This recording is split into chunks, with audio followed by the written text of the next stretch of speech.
Officer Monette, after we broke for lunch, I saw you walk over to the corner of the courtroom and have a conversation with Special Prosecutor McGinn. Is that correct? Yes, that's correct. What did you guys talk about? She was talking about the Tula rule, how that it wasn't mentioned that the 21 feet has to do with the officer's gun holstered. It's not safe at 21 feet with the gun holstered. If the gun is unholstered, then it takes less time to react.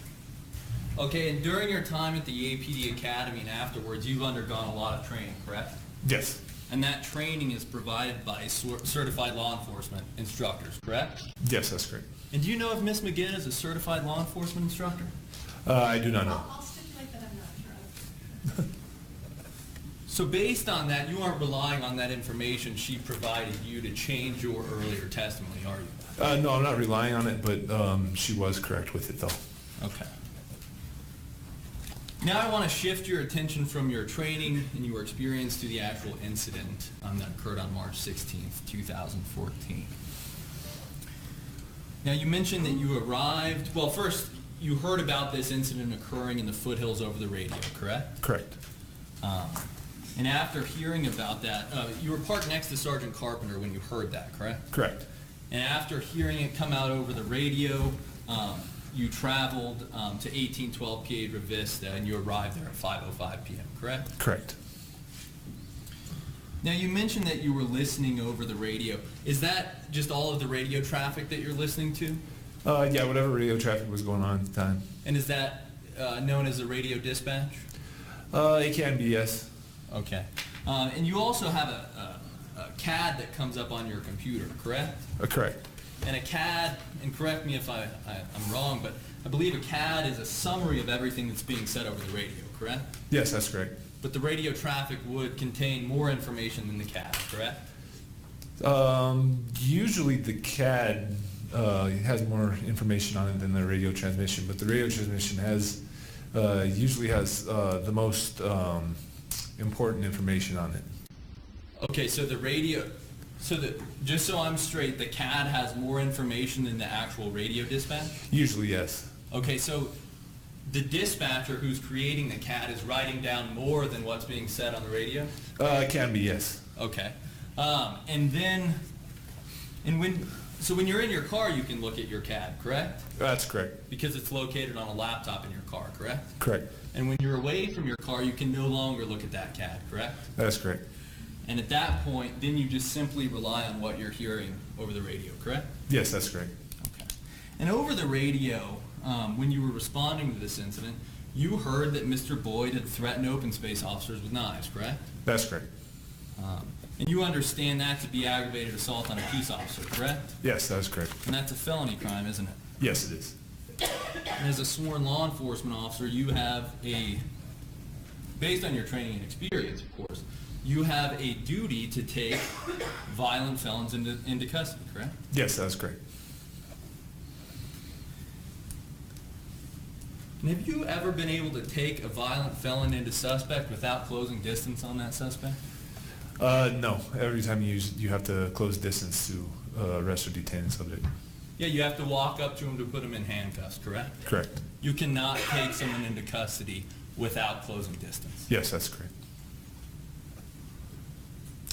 And as you were approaching Mr. Boyd's location in the foothills, please explain what you were wearing.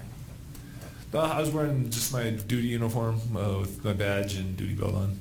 Okay. So a standard APD uniform, correct? Correct. And you mentioned that you were armed with a sidearm, correct? Yes, I was. And you were also armed with a rifle. Yes. And where did you obtain that rifle from? I got it out of my trunk of my car. Okay, so when you arrived at the scene of this incident, you walked back to your trunk and obtained your rifle, correct? Yes, that's correct. And that was your decision to do so? Mine and Sergeant Carpenter also wanted me to take my rifle up there as well. So both you and Sergeant Carpenter thought that it was necessary for you to be armed with a rifle, correct? Yes, we both thought it would be a good idea. And it was necessary to be armed with a rifle because Mr. Boyd had threatened two officers with knives. Yes, that's correct. And he posed a significant danger to officers, correct? Yes, he posed a potential threat. And that is why you went to this incident carrying a rifle, correct? Correct. And that rifle was on a sling, correct? Yes, it was. And it was on the front of your body? Yes.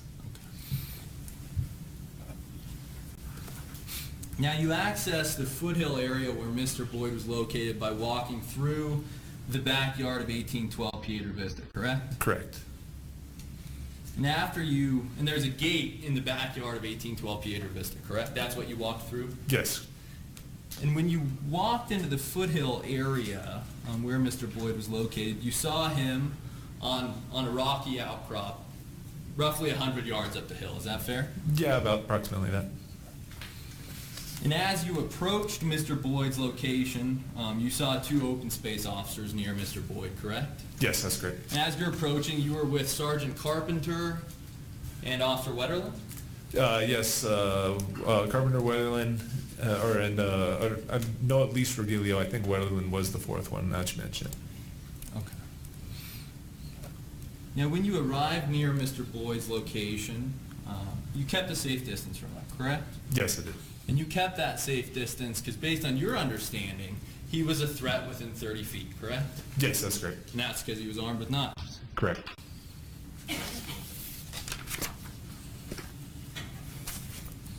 Now, after you had a chance to walk up to Mr. Boyd's location, you engaged him in a conversation and began talking to him, correct? Correct. And you began talking to him because you have been provided with this special CIT training, correct? Correct. You thought you could use those skills you've been provided to de-escalate the situation, correct? Yes, that's correct. And your number one goal was to get Mr. Boyd to drop his knives, correct? Yes, drop the knives and peacefully come down. But the first goal was to get him to drop the knives, correct? That would be the first one, yes. And when you first began talking to Mr. Boyd, your goal, one of your goals was to get a baseline for Mr. Boyd, correct? Yes, that's correct. And please explain what a baseline is. It's basically first understanding of the person's reactions and how they are reacting, what kind of emotions or feelings they're showing. Also, what possible what kind of crisis they might be in, or what type of mental disability they might possibly have, and just basically assessing him by talking to him, asking questions, and just trying to get to know him a little better in the situation. So you're gathering information about Mr. Boyd. That's correct. And during that process of first interacting with him and gathering that information, you realized that Mr. Boyd was extremely upset, correct? Yes. He was extremely angry? Yeah, he was at times. He was, like I said, he was really going up and down at times. He was able to be calm, but would immediately start getting angry if I started talking about the knives or talking about coming down, and just trying to kind of show my presence there also kind of aggravated him also. Okay, so your presence alone there aggravated him? Yes. Okay. And now moving back, and we'll walk through your whole interaction with Mr. Boyd, or a large portion of it, but I want to start when you first began interacting with him, correct? And he was extremely angry, correct? Yes. And based on your training and your experience and your initial observation of Mr. Boyd, you believe that he was upset at the situation he had put himself in, correct? Yes, I believe so. And he had, based on your understanding, he had put himself in that situation because he threatened officers with knives, correct? Correct. This wasn't an incident about illegally camping, was it? Not as much at this point, no. Not after he'd brought out the knives. Mr. Boyd's act of committing a felony crime against officers trumped that illegal camping, correct? Well, I think the illegal camping was the first reason we came out there. The second reason was because he had varnished the knives. Okay. And that's why you were called out, is because he had shown officers those knives and threatened them with those knives, correct? Correct.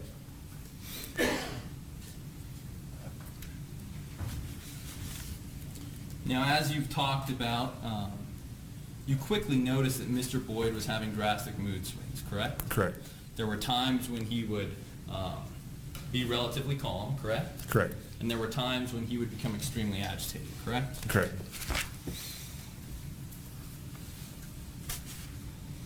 Now, as we discussed earlier, when someone's having these mood swings, going from being calm to extremely agitated, those individuals are unpredictable, correct? They can be very unpredictable. And as you testified to earlier, individuals with mental illness who are unpredictable are a danger to officers, correct? Correct.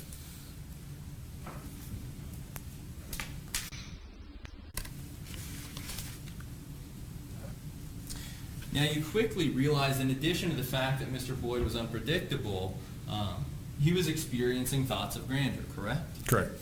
Or delusions of grandeur? Yes. And what delusions of grandeur was Mr. Boyd experiencing based on your observations? I think basically that he was saying that he was the one in charge here, not us.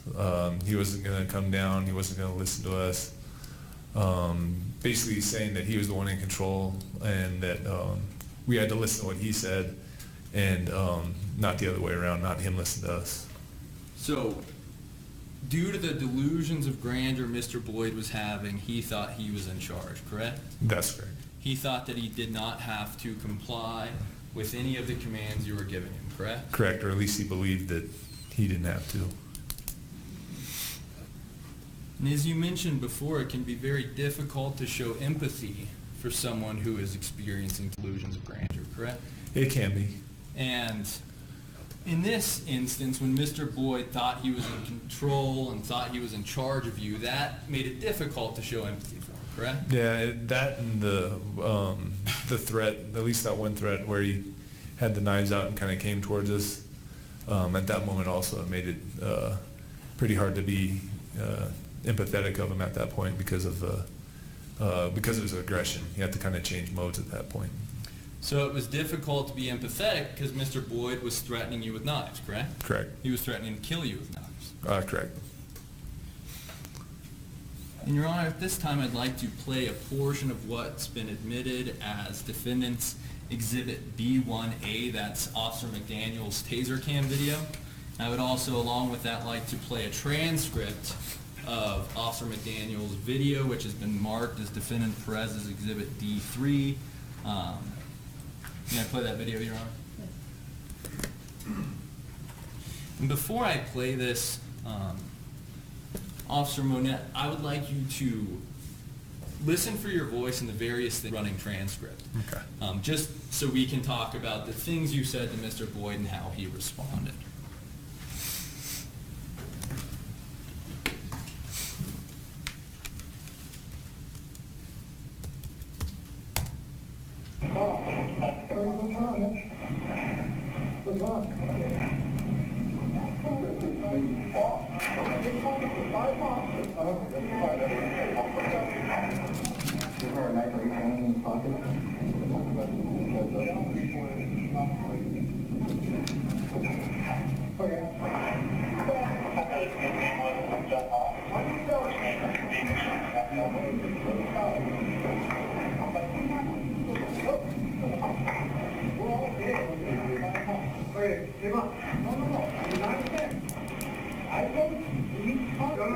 Put the knife down. You got the knife down. Put your hand down. How can you be quick?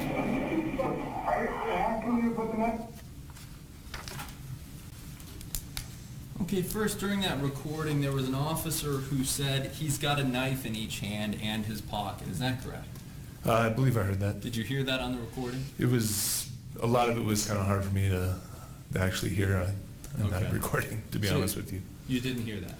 I might have heard part of it. Would you like to hear it again? Yeah, I'd like to do. Well, Your Honor, I'm going to object to playing it as being cumulative. And the first thing we need to do is establish that this is a time. Speaking objections, Your Honor. My objection to this is we haven't established the foundation that he was here when all of this happened in the first place. I'm happy to do so, Your Honor. Did you hear your voice on this recording? I think I heard it once, and I think it said something like his name's Ba or something like that. Okay. I think that's like the only thing I could hear that clearly was me. So if your voice was on this recording, that means you were there, correct? Correct. Okay. Your Honor, the witness has indicated that he did not hear something. I'd like to play the audio again to help him hear that. Your Honor, it's cumulative, and if he's got some headphones, we can play that for him, but how many times will we play it so we can do that? on to Mr. Augie. Do you have headphones? I do not believe we do, Your Honor. And I can move on from that point, and we'll see. But we'll see if you was able to hear the various other things that came up on the transcript. At some point during the interaction, an officer said, "Okay, hey, Bob." 1 second. This video is in evidence. Yes. If he needs to hear it again, we can play it. The jury has access to this.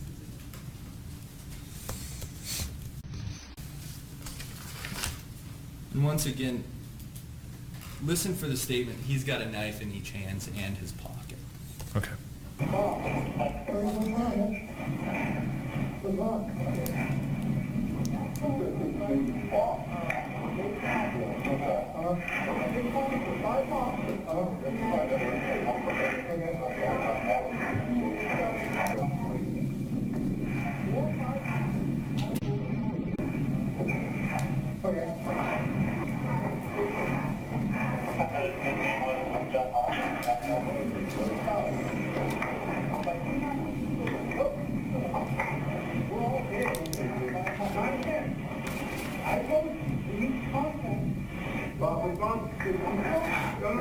Put the knife down. You got the knife down. Pull your head down. How can you keep quick?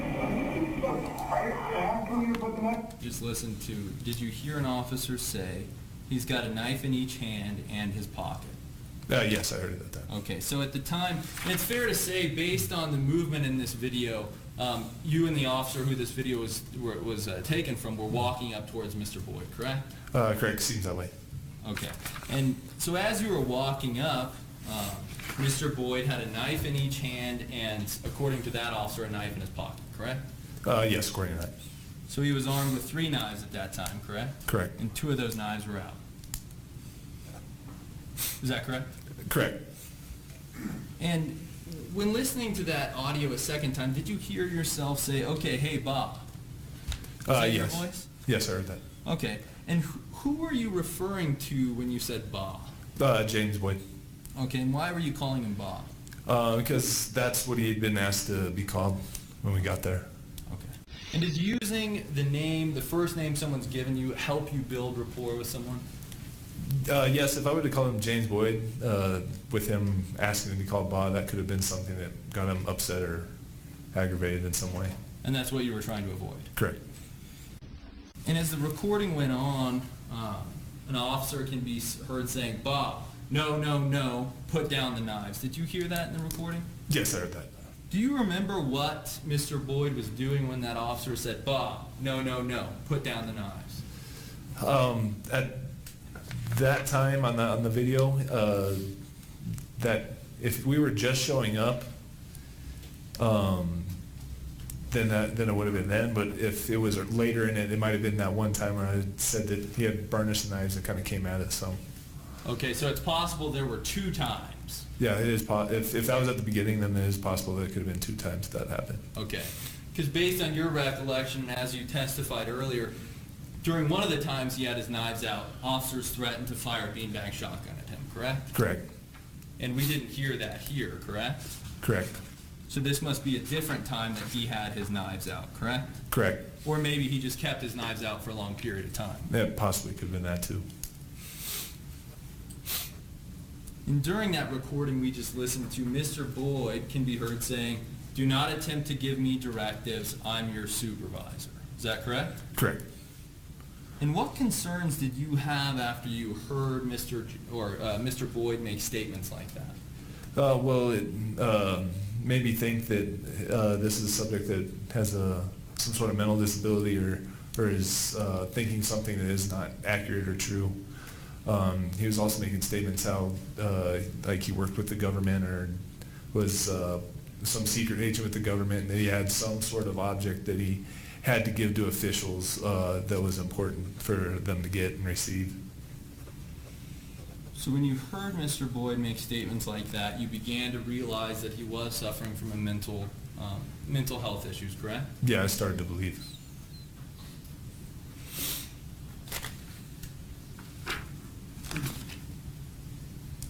Now, when Mr. Boyd said, "I'm your supervisor," is that a good example of some of the delusions of grandeur Mr. Boyd was experiencing?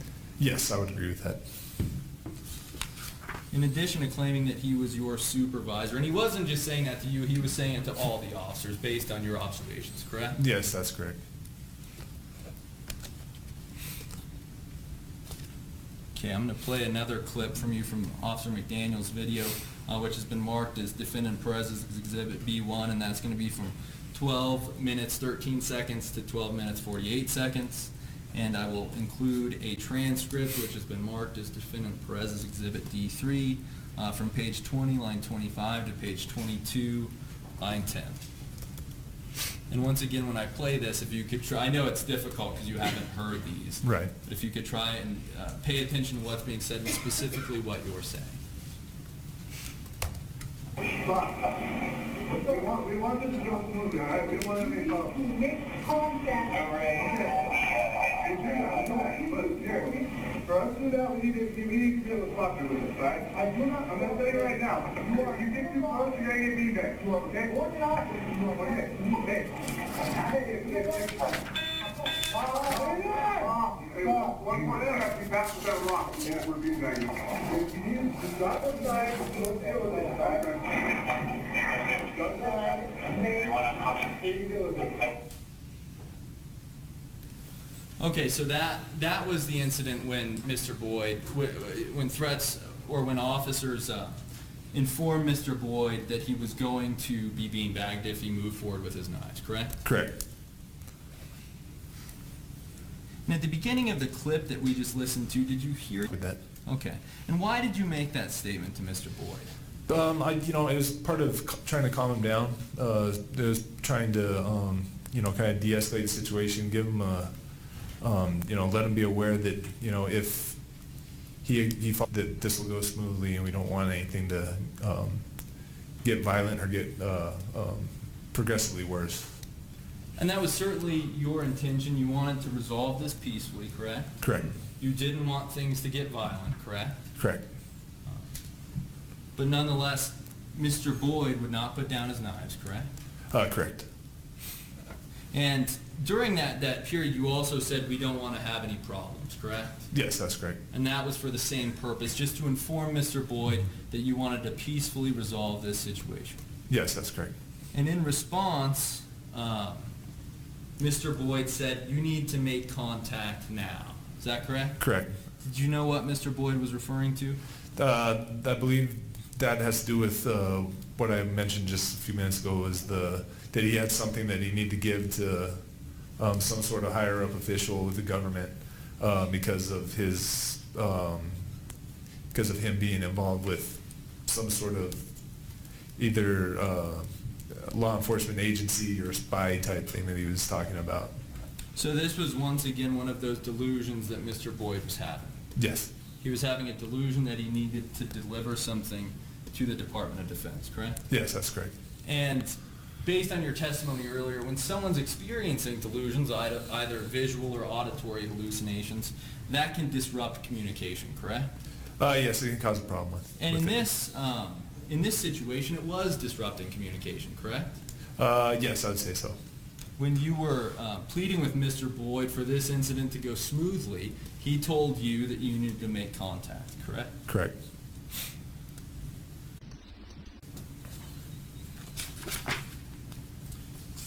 Moving on, in the video, in the recording we just listened to, you could be heard saying, quote, "For us to do what we need to, you need to be a little cooperative with us," all right?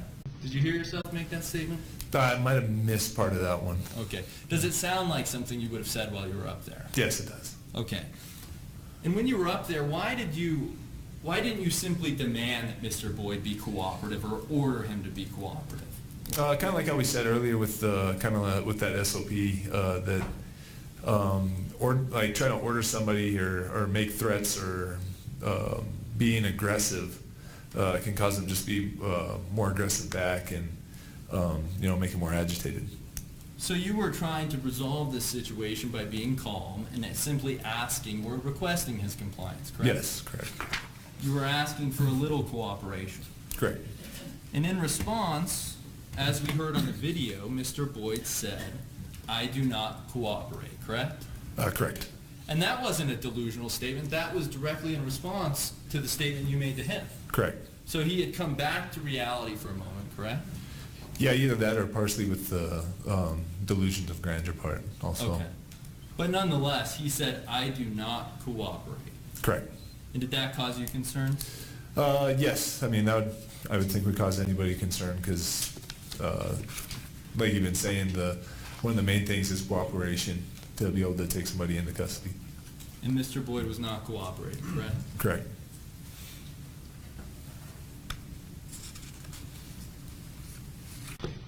And during that portion of the video and audio recording we listened to, Mr. Boyd can be heard saying, "You are a subordinate officer and you are attacking me."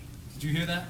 I did not hear it in that, but I remember that being said on that day, though. Okay, so you have an independent recollection of Mr. Boyd referring to you as a subordinate officer and claiming that you were attacking him. Yes. Okay. And as we've discussed, the subordinate officer aspect of that were his delusions of grandeur, correct? I would agree with that. And his claim that you were attacking him, that was also some sort of delusion, correct?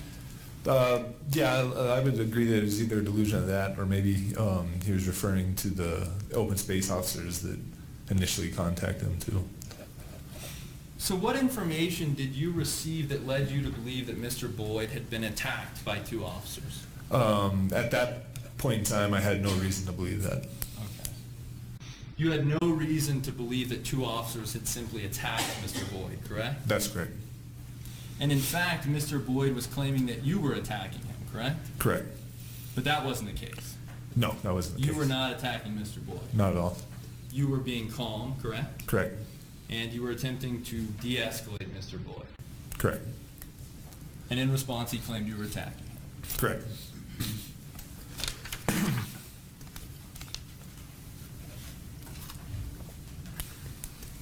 Now, at the very end of the recording, you can be heard saying, "You need to just drop those knives and let's deal with it," correct? Correct. Okay, so you wanted Mr. Boyd to drop the knives, correct? Correct. And at that point, he was still holding them in his hands. Yes. If you could, can you please stand up with the court's permission and demonstrate how Mr. Boyd was holding his knives? Basically, it seemed like he was like this, pointing them out at about waist level, maybe a little bit more. Okay. Like that. And were the blades up or down? I believe like kind of like pointed out. Okay. So they were pointed towards you? Correct. Okay. And you wanted him to drop those because they were deadly weapons, correct? That is correct. Nonetheless, Mr. Boyd refused to drop his knives, correct? Oh, that's correct. And he would become agitated when you would talk to him about dropping his knives, correct? Yes, that's correct. And as we talked about earlier, topics that agitate an individual in crisis are known as hot-button topics, correct? Your Honor, asked and answered and answered. Many times already. This thing. In this situation, did you observe any hot-button topics with Mr. Boyd? Yes, I did. Okay, and what were his hot-button topics? The mostly the ones were of whether he was in control or I was in control, or with the wanting to put the knives down. So asking him to put the knives down, that was a hot-button topic with Mr. Boyd. It was. Nonetheless, that was something that had to happen for this incident to be de-escalated, correct? Yes, correct. Nonetheless, asking him to drop the knives would just get him even madder. Objection asked and answered. Sustained.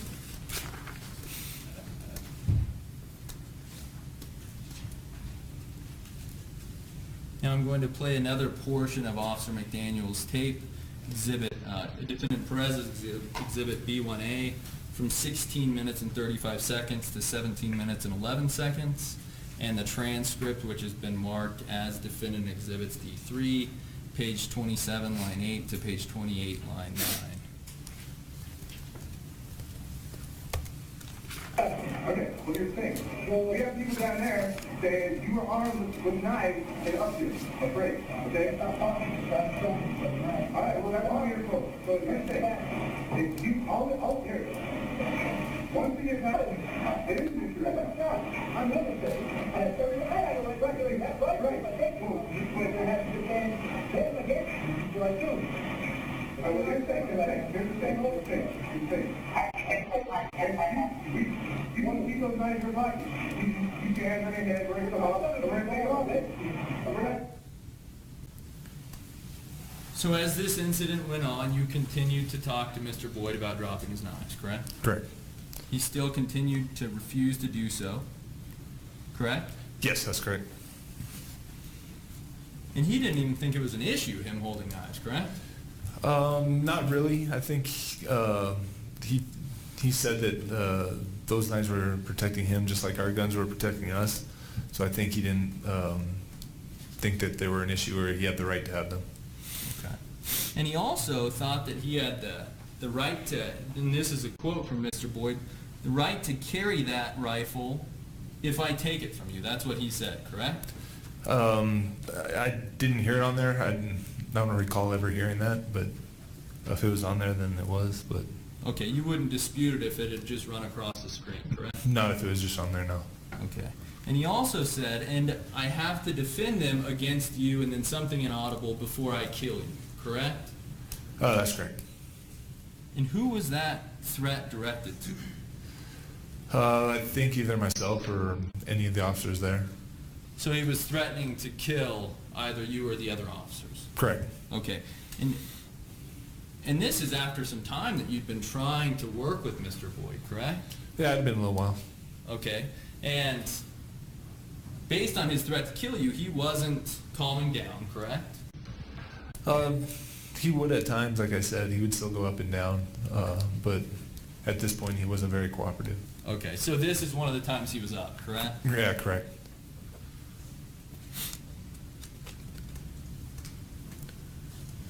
Now at the very end of that recording, I believe you can be heard saying, you can keep those knives in your pocket, you just keep your hands on your head, we're going to come up and we're going to take them off you. Is that correct? Yes. And that was another, you were exploring different ways to resolve this situation, correct? Correct. And you would agree that even if Mr. Boyd had put his knives in his pockets, he would still be a threat to you officers, correct? Yes, it'd still be a very large threat. And that's because he could take those knives out at any moment, correct? Yeah, you'd have quick access to them And you wouldn't- quick usage for them. Okay, I'm sorry. And you wouldn't let him get close to you with those knives in his pockets, correct? That's correct. You wouldn't let him walk down that mountain towards you, correct? That's correct. Even if he promised he wasn't going to take out those knives, you wouldn't have believed that, correct? No, I would have switched up the orders, like having him get down like on his stomach to take him into custody or something. You would have Would've told been- him to get on the Yeah, ground? different procedures would have been taken to be able to try to attempt to take him into custody if he did do that. And based on your CIT training, you would have said something like, get on the ground, correct? Correct. You probably would have repeated that, correct? Yes.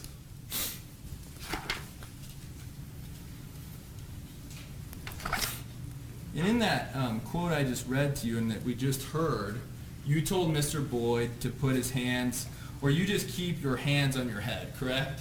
Correct. You wanted Mr. Boyd to put his hands on his head, correct? Correct. Throughout this incident, did Mr. Boyd ever put his hands on his head? Not that I can recall. Okay. He never put his hands on his head as a sign of surrender, correct? That's correct.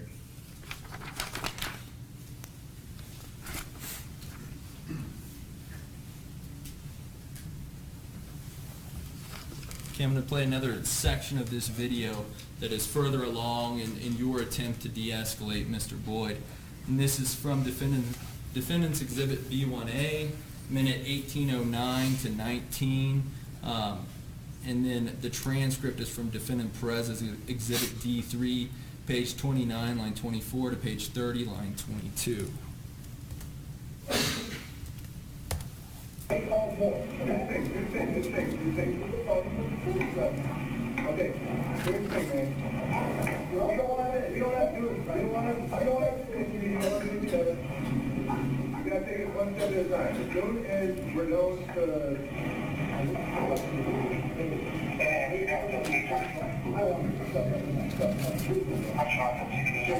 I can guarantee you your safety and honesty, but the... We're gonna have to follow up. But we can't talk to me. So at this point, as your attempt to de-escalate Mr. Boyd goes on, no progress has been made, correct? Correct. He's still talking about the Department of Defense, correct? Correct. And you're still talking to him about putting down those knives. That's correct. And those are still those hot button topics, correct? Correct. And those are at times making him more and more agitated, correct? Yes. But you had to talk about it because that's what needed to happen for him to walk down, correct? Yes, that's correct. During that recording, did you hear Mr. Boyd reference shedding blood? I might have missed that one. I didn't hear that one. Okay. Your Honor, may I play that portion again and see if Mr. Monette can hear that? Objection, cumulative, Your Honor. Overruled.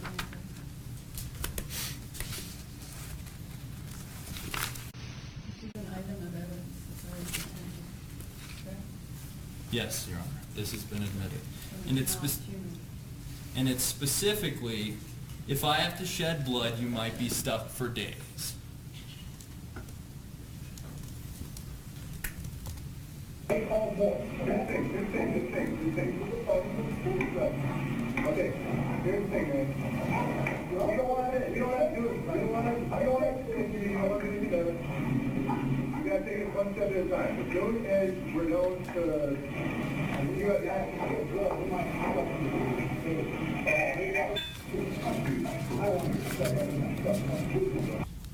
Did you hear a reference to shed blood? I think I heard it on that one. Okay.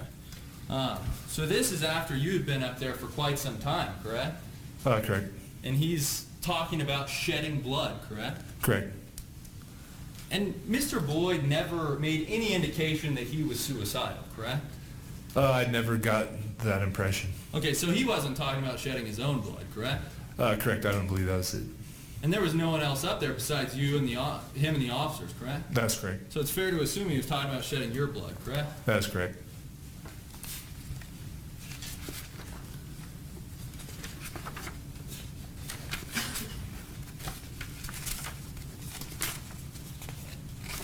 Now, one more clip I'd like to play for you. This is, once again, is your efforts to de-escalate Mr. Boyd went on. And this is Defendant Perez's Exhibit B1A, minute 22 and 28 seconds to 25 and 8 seconds. And Defendant Perez's Exhibit D3, page 34, line 16 to page 37, line 14.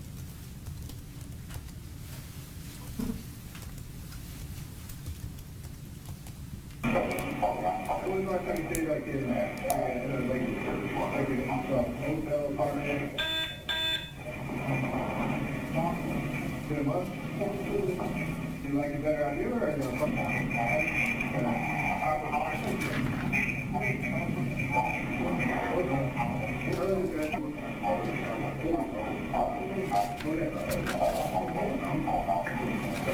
put it down, you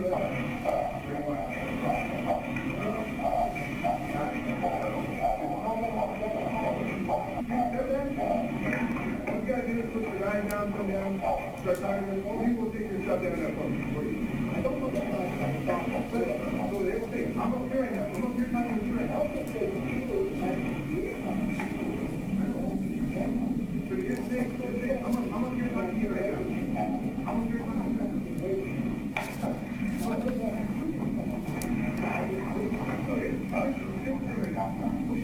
Right out here. Where's your... I do you start getting on there, start all that.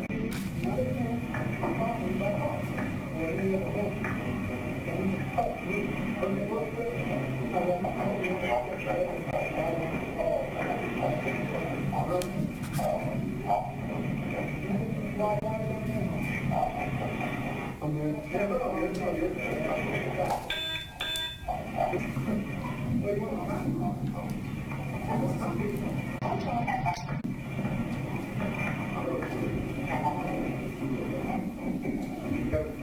point,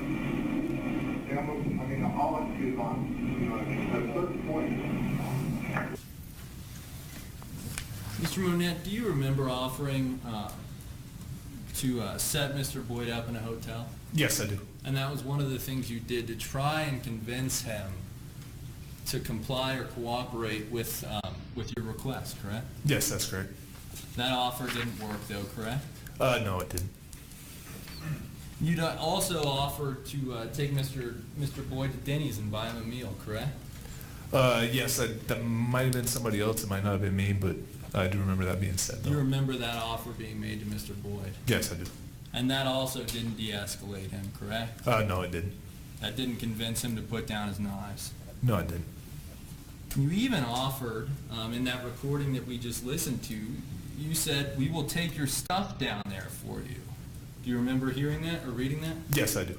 And you were referring to all the stuff he had in his camp, correct? Yes, that's correct. So you and the other officers there would have picked up his bags and carried them down the mountain for him, correct? Yes, that's correct. And you would have done so they wouldn't have been left up there, correct?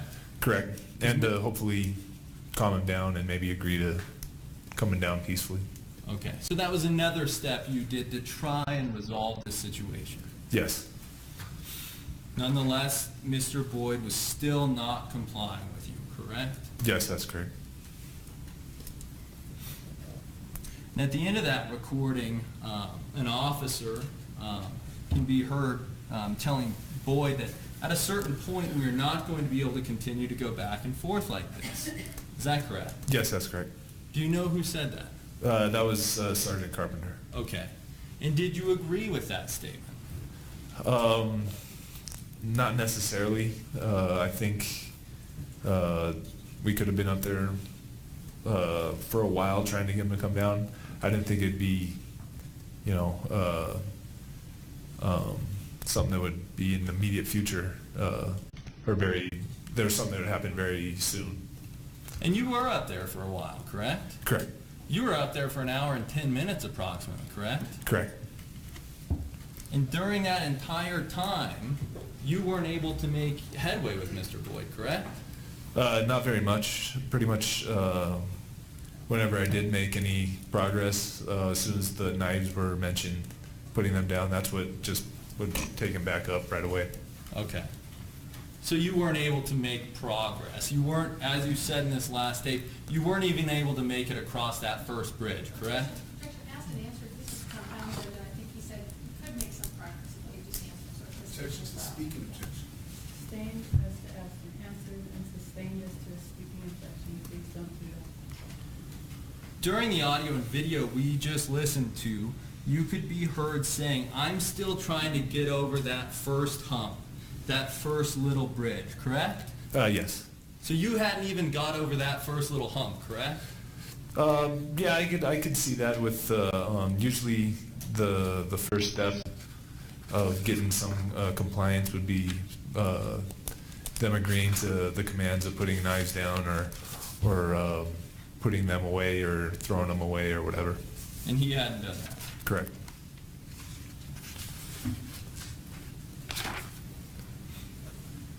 Now, based on all of your training and your experience as a CIT officer, at the time you came down from where Mr. Boyd was located, there was nothing else you could have done to de-escalate Mr. Boyd. Is that correct? Objection, Your Honor. This is a question that I asked, but I was, I can approach it if you like. Anyone?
Mr. Monette, during your time at the March 16th, 2014 incident, did you see Officer Dominic Perez?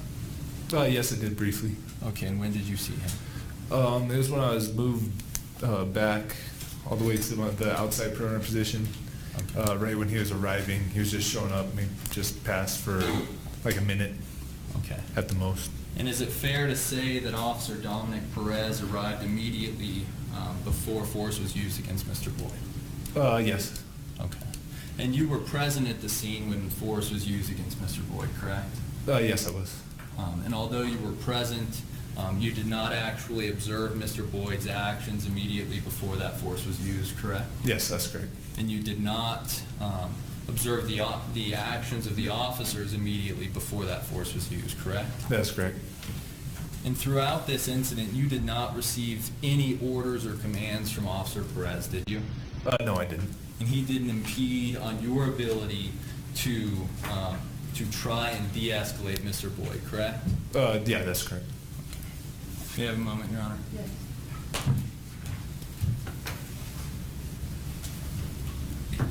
Pass the witness, Your Honor.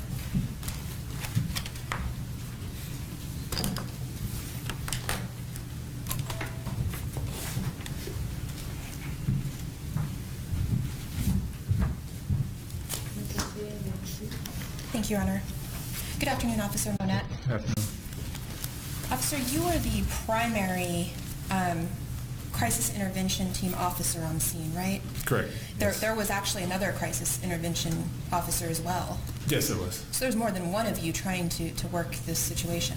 Well, technically there was another one there, but he did no talking. He was just on a cover position, so he wasn't really doing anything to kind of handle the situation. It was basically just me.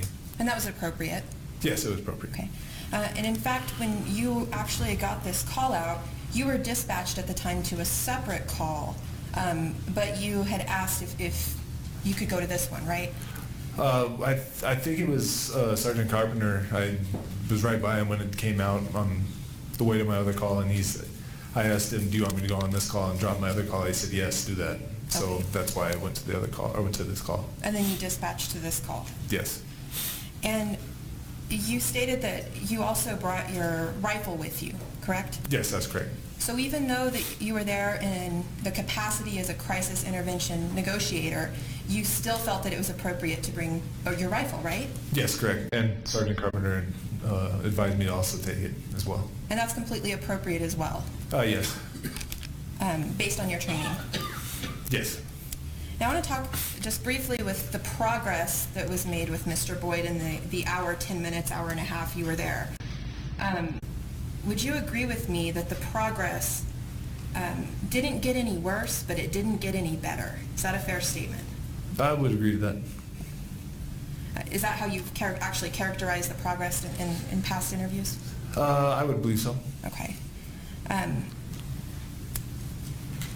Now, you would agree with me that the act of replacing your fellow field officers, with tactical units after the progress was not getting any better, in your experience, is not uncommon in this situation? I've been in this situation before where that's what happens. When tactical is replaced, Yes. when there's not progress being made? Correct. Okay. And I believe at this point, right around the time whenever Sergeant Carpenter had pulled you off, right? Correct.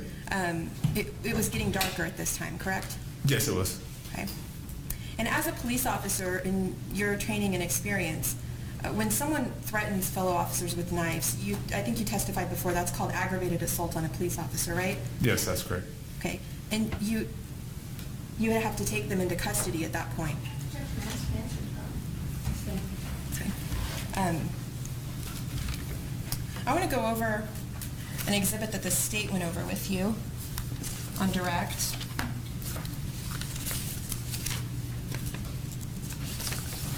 Can we turn the projector on, please, Judge?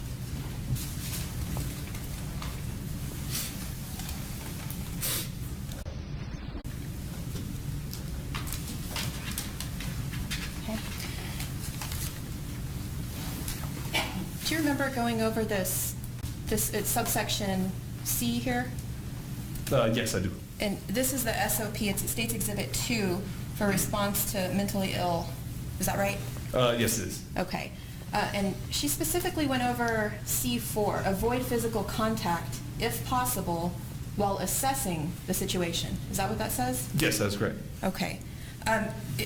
It says there if possible. Now, is it possible to avoid contact with a suspect if an officer needs to do a pat-down for safety purposes? No, you have to have contact to be able to do that. You have to have contact, right? Correct. And that wouldn't be in violation of this SOP? No, it wouldn't be. If a reasonable, also, would you agree with me that it's not possible to avoid contact with a suspect when you have to place that suspect under arrest? Yeah, that's correct. You need to have contact to be able to do that. Okay. And so this SOP here wouldn't apply in this situation because Mr. Boyd had to be patted down and he had to be placed under arrest. Correct. Okay. And also subsection D that Ms. McGinn went over with you there, that highlighted portion number 4. Do you see that? Yes. And she highlighted that when communicating with the subject, do not threaten the subject with arrest or physical harm. Do you see that? Yes, I do. You never threatened Mr. Boyd with physical harm, did you? No, I didn't. In fact, no officer there ever threatened Boyd with physical harm. Yeah, not that I'm aware of. I don't remember. Okay. I also, the page preceding this page in the SOP for response to mentally ill, is there also a section on determining the dangerousness of a mentally ill suspect? Yes, that's what it is. Is this what that is? Yeah. The specific indicators here, what do you see here that Mr. Boyd demonstrated in assessing the dangerousness he posed to officers?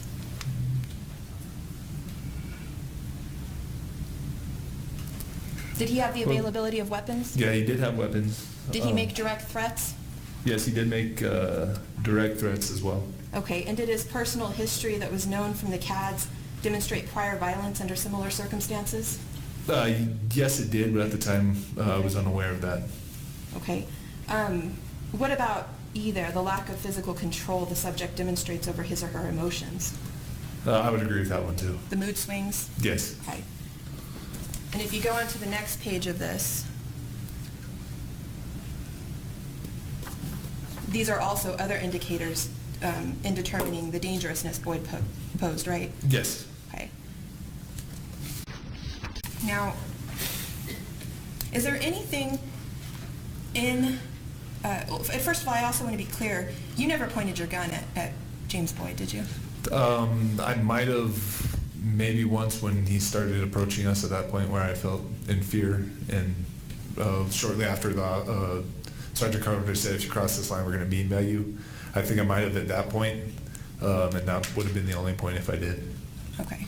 And that was an appropriate show of force at that point? Yes, I would say so. Okay. Is there anything in the SOP that states that just because a suspect is mentally ill, that you can't arrest them when they commit a violent felony? No, not that I know of.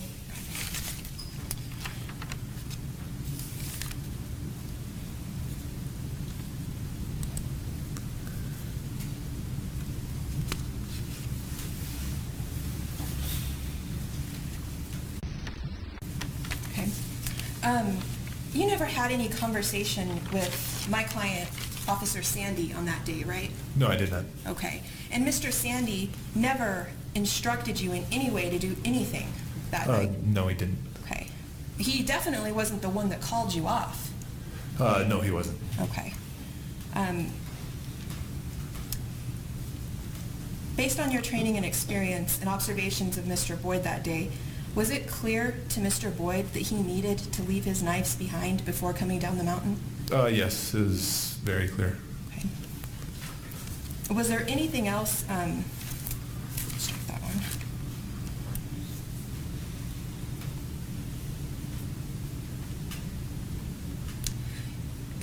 I think there were some calls played earlier. The dispatch that was played earlier indicated different times when Mr. Boyd took the knives out and approached you and the other officers. Do you remember that? Yes, I remember.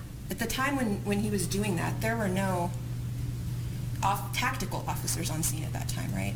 No, there wasn't. Okay, so even just the field officers in their field gear was upsetting Mr. Boyd to the point of drawing his knives and approaching you? Yes. Okay. And it was only the threat of force that stopped Mr. Boyd from actually approaching you with the knives. That is the beanbag shotgun. Yes, that helped greatly. Your Honor.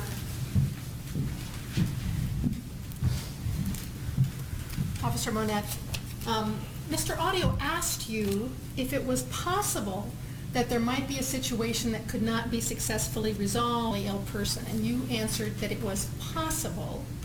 My question to you is, had that ever happened to you in the 4 years that you'd done CIT up to that point, March 16th of 2014, where you were not able to successfully resolve a situation? There was not any. Okay. And the problems that have been described that Mr. Boyd was having, is that anything different than the other situations? I mean, I guess every situation is different, but is it anything that you hadn't seen before? Yeah. Relevance? Every situation is different. She's asking about. Let me rephrase my question, Judge. The problems that he was having weren't things that you hadn't seen before and dealt with before, were they? Objection. Same objection and leading. It's not leading, Judge. Take names. They weren't anything that I haven't seen before. Everything is kind of specific to its own case, but nothing I've seen before. Okay. And Mr. Audio played selected clips from the first 22 minutes of your encounter with Mr. Boyd. And can you talk about, from those selected clips, the difference in Mr. Boyd's demeanor in just 22 minutes from the beginning clip that he played when he was so angry to the last clip that he played where you were negotiating? Counsel testifying, Your Honor. Well, I'm trying to pin down the part to describe the change in his demeanor from the first clip to the last clip that was played. Same objection. You stated it the way you just stated it to me, and then I'm going to overrule it, Judge. Okay, Judge. You stated it the way you stated it the first time. I'll rephrase the question, Judge. From the first clip to the last clip, can you describe for the jury the techniques you used? Well, first, let's describe the difference in Mr. Boyd's demeanor from the moment you contacted him until 22 minutes later. Well, if I recall, the first one was one where we were telling him to get the knives out of his hands and put them away. And then the last one, when I think it was like when I was offering the hotel and all that, was something where he was less aggressive than he was when we showed up. Yes, sir. He didn't have the weapons in his hands. Didn't have hands in pockets. He was a little more calmer, I'd say, at that point. And can you talk to the jury about what techniques you were using as we listened to those tapes to get him from that point at the beginning to the point 22 minutes in? Well, at the beginning, I started with, talking about he needs to not have anything in his hands, don't have his hands in his pockets, and everything would be good, so we could just talk. And then after a while of going kind of back and forth with that, with other conversations mixed in, it kind of did start to de-escalate where he wouldn't be doing that as frequently. And then once I was able to not have to keep reminding him to keep his hands out of his pockets, keep his hands where I can see them, don't have knives in them, that could start putting my efforts into other ways of trying to calm him down and make him more cooperative by just talking to him, trying to get to see what his main problem was, and just get onto other details to be able to gradually get to a point where he might surrender or come out of this peacefully. Okay, and the fact that he wouldn't surrender after an hour and 10 minutes, does that mean that he would never surrender? Objection calls for speculation, Your Honor, relevant. Okay. All of that, from the beginning to the 22 minutes in, the last clip I played at 22 minutes, you were able to accomplish in 22 minutes? Objection leading. I think he's already answered that. All right, Judge. If somebody said, and Defendant Sandy said that they pulled you down because you were not at a safe distance, would that be correct? Objection calls for speculation and mischaracterization of the evidence. Oh, no, I think that came in testimony, Judge. Okay. No, I believe I was at a safe distance away from the subject. And that's based on your training from the tool or drill? Yes, correct. Okay. Was it you or somebody else who ended your negotiations with Mr. Boyd? It was somebody else. Do you know who asked Sergeant Carpenter to pull you off? It's been answered twice, Judge. Yes. And they asked if you'd ever been, I think Ms. Garcia asked, had you ever been pulled off by a tactical unit before? And my question is, have you ever had an encounter where somebody from rope pulled you down off a negotiation? Objection. Relevance? Join. Sustained. No, I didn't have any. Okay, I'm sorry, Judge. Oh, sorry, Judge. That wasn't, I Oh. didn't see if you directed him to answer. I didn't, but if he did, I did not direct him. In fact, I put my hand up like this when he said he started to answer. Can I have this right? Well, the jury could disregard that. Okay. Had you ever worked with Defendant Sandy before? No, I have not.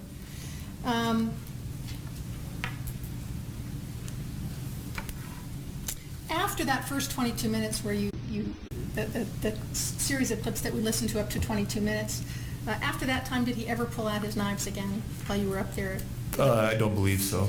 And what were you able to get him to do as far as his hands were concerned? Just basically keep them out where I can see them and not have anything in them. Okay, and we've established that you were pulled off at an hour and 10 minutes.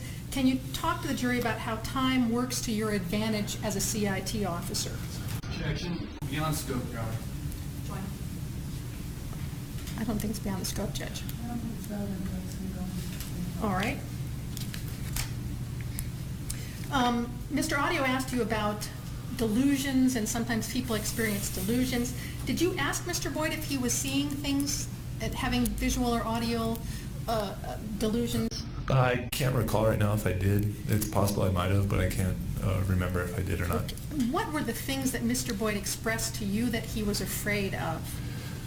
The most thing I think he was afraid of is was afraid of us and us going up there or us touching him or having contact with him or him putting his weapons down or putting his weapons away. I think were his main fears. Did he ever express any fear of the APD officers either hurting him or shooting him? I believe so. I believe he's afraid of us having the weapons out, having the weapons pointed at him. At that time, I think he believed that he was afraid of getting shot or some use of force being used on him. Okay, and did that turn out to just be a delusion of his? Objection, Your Honor. Leading. Irrelevant. Okay. No, it was an illusion then. In fact, what happened at the end to Mr. Boyd? He did get shot. All right. That's all the questions I have, Your Honor. Thank you for your testimony. Now let's take a 10-minute break.